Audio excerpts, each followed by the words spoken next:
మేము చాలా బాధపడుతున్నామండి. అసలు ఇప్పుడు మేము గెలిచి మరి మీ సభలో వచ్చినామంటే నిజంగా అసలు మా ప్రజలు మమ్మల్ని గెలిపించి పంపించారు, కానీ అసలు ఇక్కడ వచ్చిన తర్వాత అందరికీ సమానం చూస్తారనుకున్నాం. అటువైపు కూడా కాంగ్రెస్ వైపు కూడా మరి 6 ఎమ్మెల్యేస్ ఉన్నారు, మరి 2 మంత్రులు కూడా ఉన్నారు.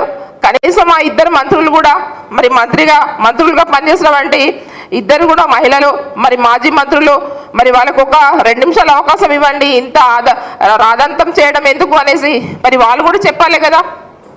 వాళ్ళు చెప్పారు. తర్వాత నిన్న వాళ్ళతో మరి జూనియర్ పిల్లలతో మరి నిన్న ప్రెస్ మీటింగ్లో పెట్టేసి మరి మాట్లాడిపోయడం నిజంగా చాలా బాధాకరమైన విషయం అండి. ఏదేమైనా కూడా మరి ఇట్లా సీఎం గారు అందరినీ సమానంగా చూసుకోవాలి.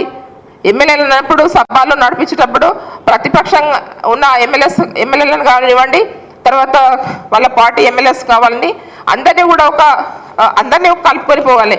ఒక ముఖ్యమంత్రి అంటే ఒక కాంగ్రెస్ పార్టీకి ముఖ్యమంత్రి, ఆయన ఒక కాంగ్రెస్ పార్టీకి ముఖ్యమంత్రిగా వ్యవహరిస్తున్నారు. పాపం సభలో లేని వాళ్ళని మాట్లాడడం, కేసీఆర్ గారిని అయితే ఎప్పుడు కూడా కేసీఆర్ తిట్టడమే తప్ప వేరేది ఏం లేదు. వాస్తవంగా ఎంత బాధాకరమైన విషయం అండి. ఈరోజు పాపము కవిత మేడం గారు, పాపం ఆమె ఏ పరిస్థితిలో ఉంది, ఎవరికైనా ఆ పరిస్థితి రావద్దు. ఆమెను కూడా ఈరోజు సభలో మరి మాట్లాడడం అంటే ఎంతవరకు కరెక్ట్ అండి? ఆయన కనీసం మానవత్వం లేదా? ఆయనకు మానవత్వం లేదా అనిపిస్తుంది. ఎందుకంటే సభలో పాపము ఆమెను కూడా మరి కవిత మేడం గురించి మాట్లాడడం అది కరెక్టా మేము అడుగుతున్నాం. కాబట్టి నిజంగా వారికి మహిళలంటే ఆయనకు చాలా ఈర్ష అనిపిస్తుంది. కాబట్టి నిజంగా ఏదేమైనా కూడా మహిళల పట్ల ఆయన అట్లా మాట్లాడడం నిజంగా చాలా బాధాకరమైన విషయం అండి. ఏదేమైనా కూడా ఈరోజు వర్గీకరణ విషయంలో కూడా మేము మాట్లాడతామంటే మాకు అవకాశం ఇవ్వకపోవడము ఇంకా బాధాకరమైన విషయం.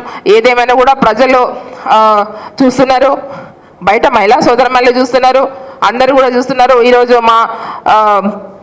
మా